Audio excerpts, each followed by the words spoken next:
সুন্দরবনে মধু আহরণ শুরু হবে 1 এপ্রিল থেকে। মৌয়ালগণ যেমন নিজেদের মধ্যে গুছিয়ে নিচ্ছে, তেমনি মৌমাছিরা তাদের ঘরও গুছিয়ে নেওয়ার কাজ শুরু করেছে। সুন্দরবনের খলিশা ফুল ফুটতে শুরু করেছে, সাথে সাথে গরানের ফুলও। 1 এপ্রিল থেকে পশ্চিম সুন্দরবনের সাতক্ষীরা রেঞ্জের বুড়িগোয়ালিনি ফরেস্ট স্টেশন থেকে বৈধ পাস নিয়ে মৌয়ালগণ সুন্দরবনে প্রবেশ করবে। সাতক্ষীরা রেঞ্জের বুড়িগোয়ালিনি ফরেস্ট স্টেশনের পার্শ্ববর্তী এলাকার মৌয়ালদের সাথে কথা বলে জানা যায়, সুন্দরবনে এবছর মধুর চাক বেশি দেখা যাচ্ছে।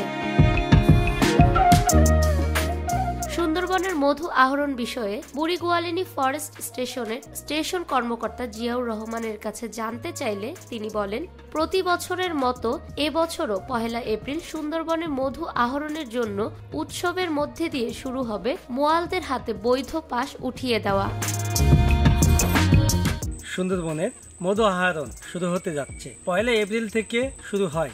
এপ্রিল এবং মে এ 2 মাস চলবে সুন্দরবনের মধু আহরণ। মৌয়ালগণ সাতক্ষীরা রেঞ্জ সহ খুলনা বিভাগের রেঞ্জ কর্মকর্তার এবং স্টেশন কর্মকর্তার কার্যালয় হতে পাস সংগ্রহ করে মধু আহরণ করতে যাবে।